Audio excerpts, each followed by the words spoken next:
if we're talking about Nas coming See, you back. got a list. I don't got a list. So As you far as started what? off as far as the top 5 hip hop albums. So my top 5, and I went back and I did my research. Okay. My top 5s were, and in order, if you want me to put them, I'll put them in order. It's gonna be Certified Lover Boy. Go ahead, say it. Hell no. That's not even, you can't even compete with that. That's like the classic of all times. That's a given. That's up there with Pac, right? Come on. That's only God can judge me for. No, anyhow.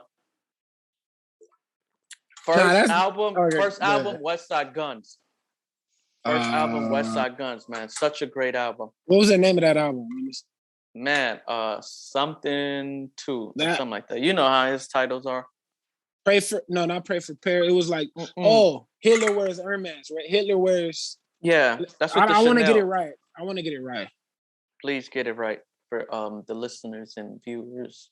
And yeah, I don't want to say the wrong shit because that album is fire, man. Yeah, no, that's definitely an album people need to go and check out. And that's my first favorite album of 2021 so far here on September. Hitler Wears Hermes. Yep. Hitler Wears. Man, that's such a great album. It reminds me so much of the Boom Bap, but with a new soul and new swag to it.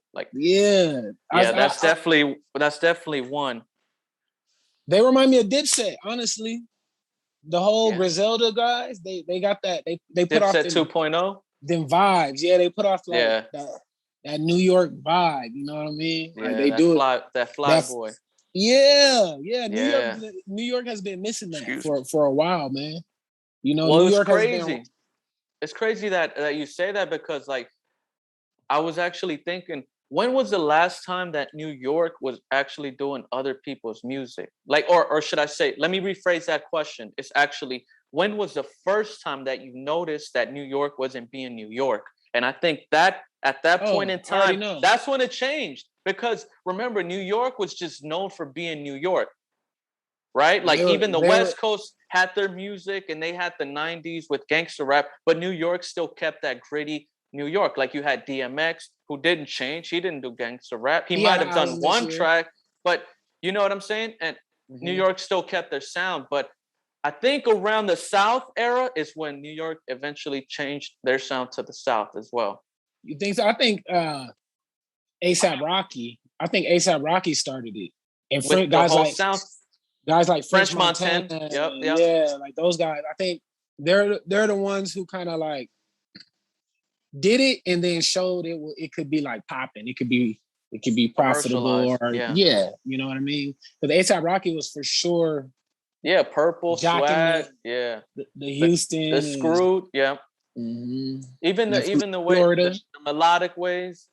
Yeah. So I think from there on, it's when I think New Yorkers kind of looked behind the veil and said, you know what, we can do that music too. And then they started. But you know what's dope about that? What's dope about that whole thing, the A$AP Rocky, the New York taking the South and doing that? It made the underground artists in New York go way harder, bro. Yeah. Because during that time, it was the underachievers was bubbling, the Flatbush Zombies. Right. Good point. Joey Badass. The whole Beast Coast. Beast Coast. Yeah. That, you know. Such a great mixtape. Joey Badass first mixtape, 1999. Oh, man. That was classic. Yeah.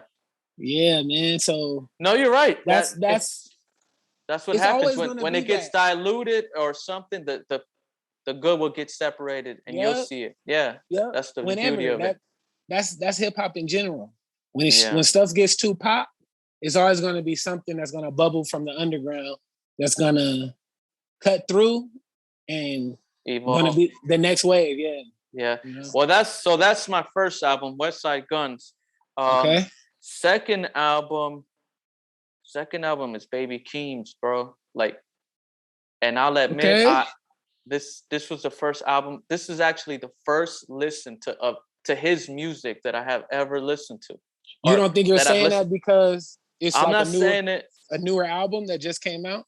No, I'm saying it because this is the first time I've listened to this guy, and apparently he's been on the radio before, and I paid no attention to it. I listened to this album, and for him to set the bar that high, like that album is You know, amazing, bro. I he give was it, on and to me, Donda. it's a classic.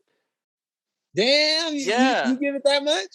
I can listen to certain albums and say, I'm gonna come back to this in years and years to come. And I can listen to certain songs and just listen to them like on loop. And he has a few of those. And this is my Oh first time man. listening to this kid. Okay. And the way his production, the way he breaks down the beats, like I listened to the first song, the intro, Trademark USA. I believe that's what it's called. If you have the track list up. Wait. Are we gonna get into the? You're doing your top 5, right? I'm doing my top 5. I'm just okay. I'll just. You want to wait for the Baby Keem review? Or do you want to just?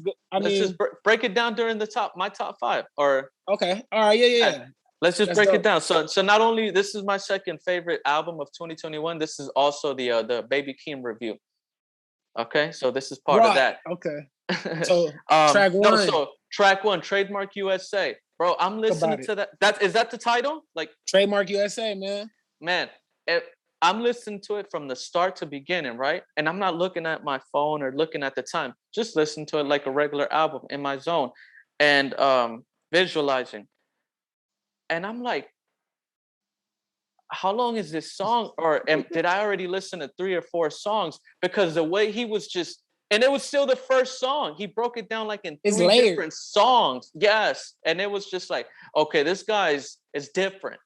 For him to like make you visualize the song in 3 different ways and still enjoy it as one whole. When it first started, when that's like a whole scene of a movie. when Trademark USA first started, I was kind of like on the fence. I was like, I don't know, man. But then that beat kicked in. Even the third. Okay. Man. Okay.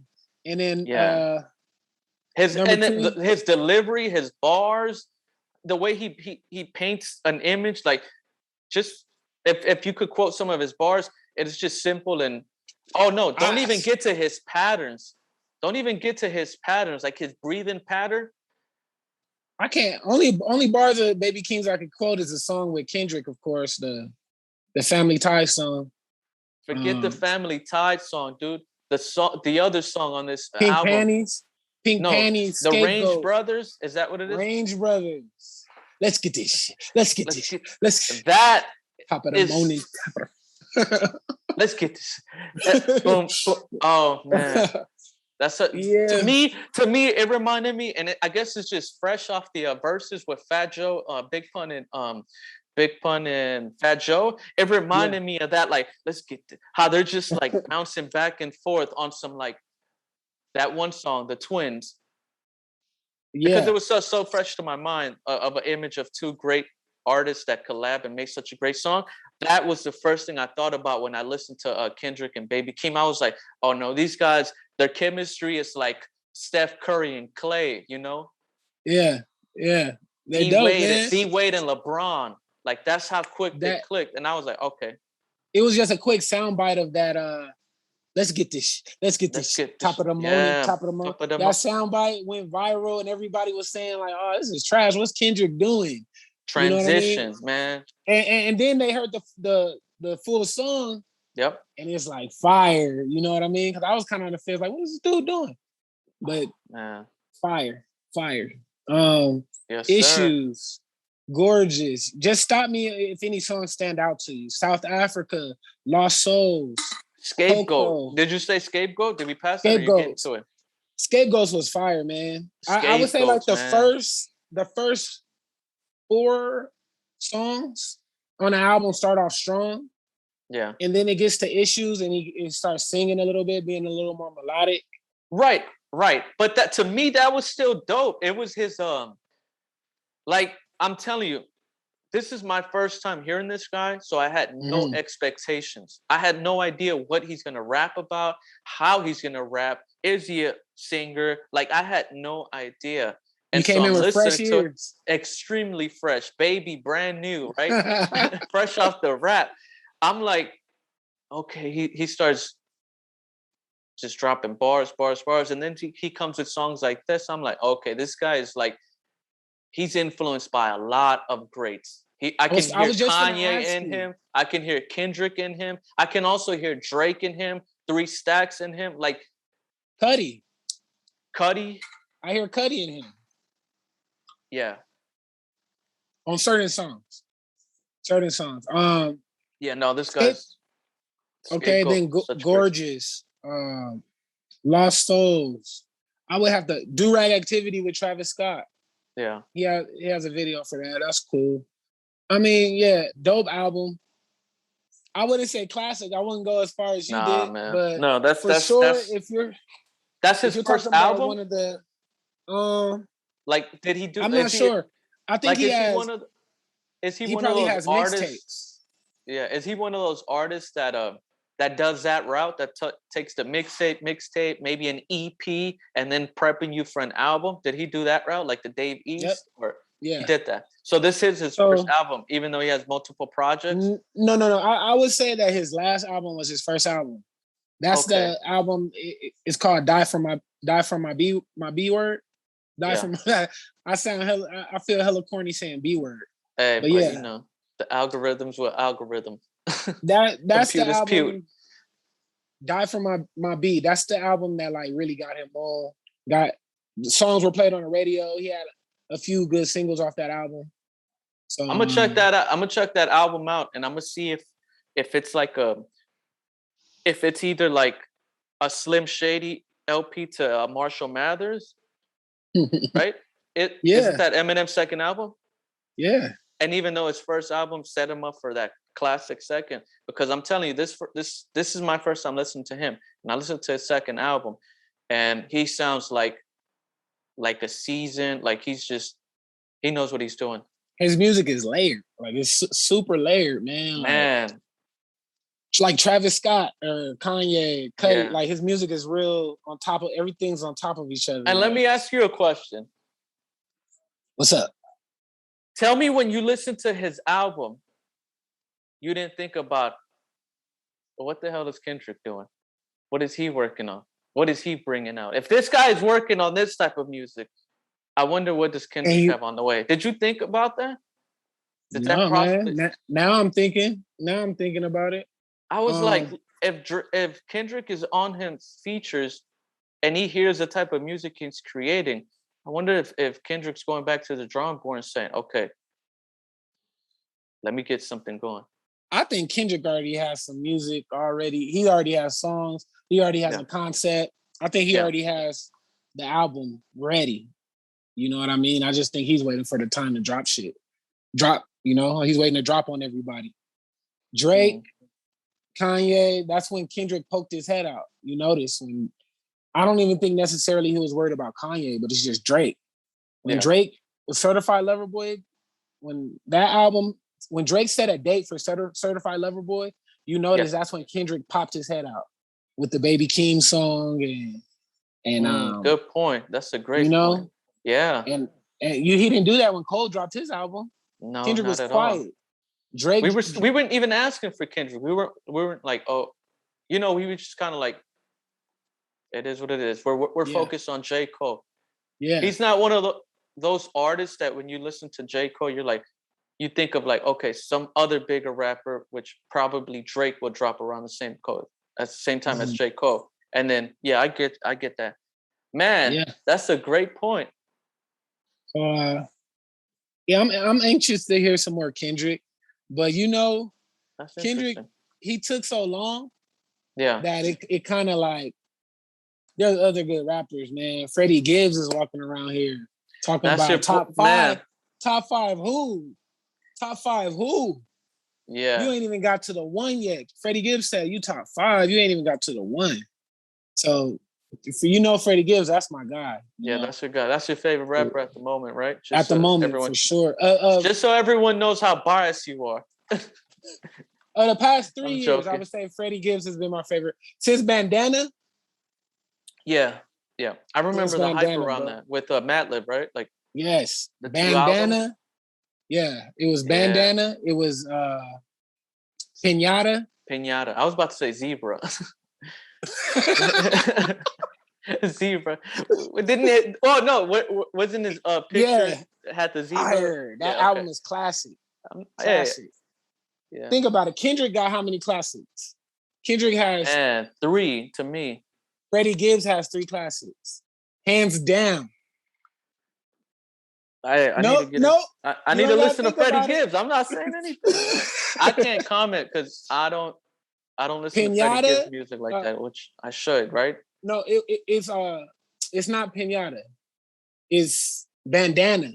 Bandana. And then Alfredo with Alchemist. Bro, you got go back and listen to some Freddie Gibbs, man. I will. Okay, look, let's do a bet. I'll go back and listen to Freddie Gibbs. Okay. If you go back and listen to Big Sean. I thought you were gonna say B.O.B. Hey. Elements by B.O.B. No, Big Sean. You have to go back and listen to Big Sean's album with Metro Boomin. Okay. At least that album. I'll do that, man. Yeah, because if I tell you to listen to B.O.B., that's gonna take you a while, because I would ask for you to listen to the Elements series, which is like 5, all the Elements. 5 mixtapes? I believe it's 5 mixtapes. Whoa. Yeah. Okay. But no, let's do Big Sean. I'll go back and listen to Freddie Gibbs. Which albums? You said Pinata? No, Bandana, it's not called. Or the and Alfredo. That's the most current one. But I don't know why I'm drawing a blank right now when it comes to so your favorite rapper? Man, bro, he's fire. No, I remember. Pinata. Yeah, Pinata, Bandana, and Alfredo, bro. Those 3 albums are classics. Okay. Hands down hip hop classics, is undisputed classics. I'll get to those. I'll get to those by the next time we have a conversation. So if Kendrick has 3 classics. Look, let's not get carried away, because we can go on a tangent with this versus if we're trying to set up a battle between Kendrick and Freddie Gibbs. We could do that. Gibbs. Like, let's jot that down, and we'll get back to that. But anyhow, all right. We were doing Baby Keem because that's my second favorite album of the 2021. So we'll just do that review. It's to me, I guess I'm being the Skip Bayless and making it a hot take and all that, saying some ridiculous, blasphemous. And what you're saying is ridiculous. Skip. No, so what I'm saying is that it's a classic. It's a classic album. It's a classic album. Baby Keem, it's a classic. So then my third favorite. You give it 5 stars? Wait, you'll give Baby Keem album 5? 5 out of 5. Yep. I'll give it 3.5. 3.5 out of 5. All right. What's your? Okay. Hey. No, it's it fine. Was dope. It was fire. But all right. Third one is J. Cole. I went back. I listened to it. Yeah, J. Cole. Third favorite album. We know J. Cole. We know what's up with him. What'd he say? Put an M on your head. You Luigi brother. Now. That was such a when that line dropped, such a quotable line that just caused havoc in itself, and that was just a bar, right? Let's be honest. It was. Talk to me nice. And then he also brought that boom bat sound and just was a little more commercialized. He always does. Yeah. He didn't go to like a commercial side. He kept it the way he usually does. That's definitely gonna be in my top 5. So yeah, J. Cole, such a great album. I don't know if you have the track list. I mean, I got it. I didn't know whether you wanted to. You see the man back there, that guy. You see that guy, right? Damn. Oh, you see the Dipset. So anyhow, he's on the intro. I had no idea. I'm like, what? Okay. Yeah, I thought I was watching YouTube and listening to Spotify at the same time. You thought it was a commercial? I don't know what the hell was going on. So I paused it and I'm like, wait.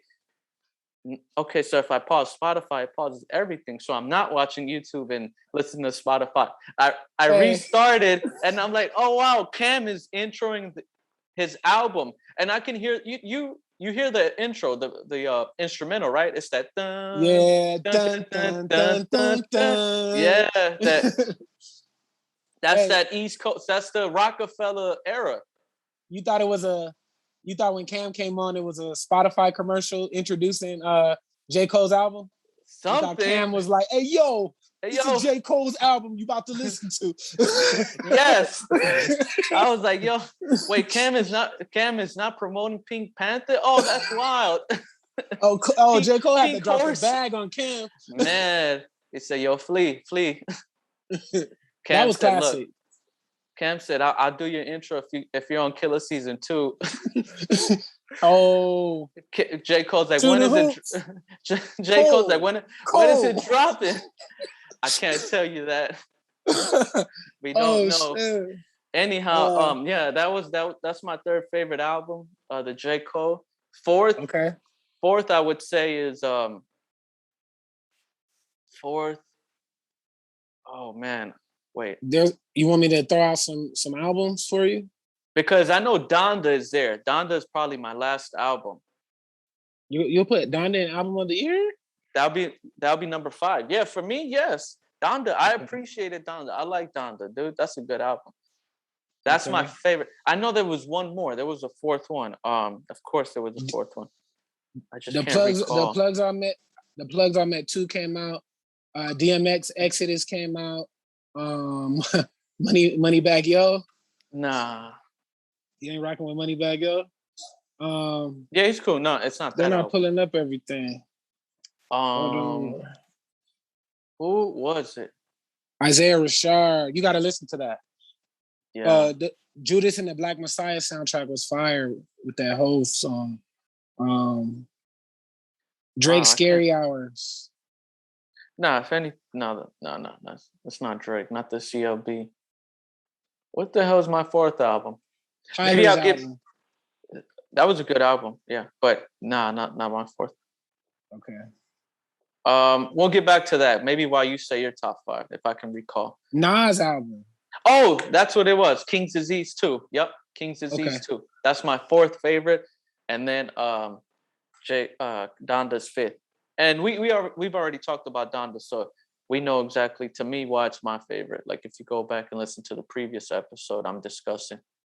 So yeah, that's my 5th album. King's Disease 2 is such a revived album from Nas, like one of those Illmatic, Stillmatic. It's that, like, after those years, he's gained more wisdom and knowledge, and now he's dropping it. That's what I was saying. When we were talking about Jay-Z and Nas and how, like, they're both similar in a sense, because the way 444 is, King's Disease is basically him dropping jewels and gems to, like, the next generation of, how to gain funds and be independent. And that's why it's like Jay and Nas, man, the yin and yang. And they're both great guys. Yeah. They both have their pros and cons. Like, I don't think we want to get into that because there's no need to, but that's just a reminder that they're just humans like us. But they drop. You ready for my 5? Yeah, come on, let's get it. Okay. I'm going to go with, damn, man, Kid Cudi came out. Yeah, but I won't be biased. I'll be honest. It's definitely like top, maybe top 20. All right, my 15. Number 5. My number 5 is Vince Staples. Okay. Number 4 is West Side Gun. Nice. Hitler Wears Hermes, whatever edition. Yeah. Fire album. But so tell me a little bit about Vince Staples. Break it down a little. Like, in my opinion, Vince Staples, man, before this album dropped, before that, the features he was doing was fire, bro. His feature on Bodie James album was. That's a good album. That's one of the top 10, by the way. Not this new Bodie James album, but his last one, The Price of Tea in China. That's what it was called. Vince Staples album, man, that is number 5 for me. Number 4 is West Side. Number 3 would have to be, oh man, it'll probably have to be between. Number 3 is Bodie James. Okay. Elaborate a bit about the Bo Jackson album with Alchemist. Anything with nice. Alchemist on it, I honestly, bro, my Automatically. ears, yeah, my ears are just catered towards his production. Like Yeah. anything that Alchemist does is always top flight to me. But yeah, Likewise. The Bo Jackson album is fire, man. The song with Earl Sweatshirt goes hard. Yeah, dope album. I was waiting for a new Bodie James project from the last album, The Price of Tea.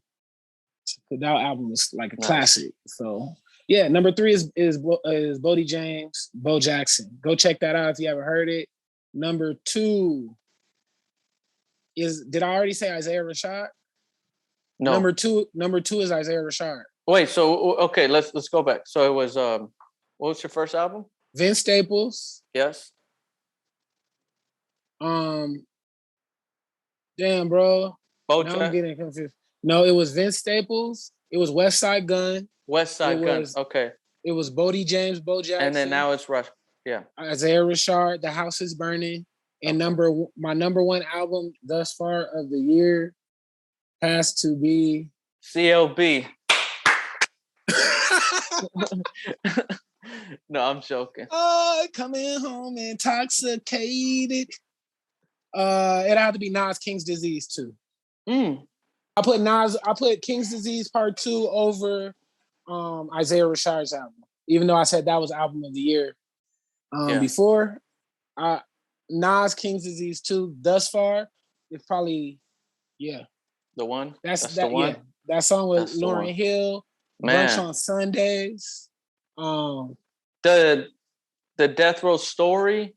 Death Row. Yeah, just how intriguing. Death Row East. Death Row East, yeah. Fire, yeah, man. Yeah, that was such a great story too. Like, just dope album. Album. So that's a good list, man. That's a good top 5. So,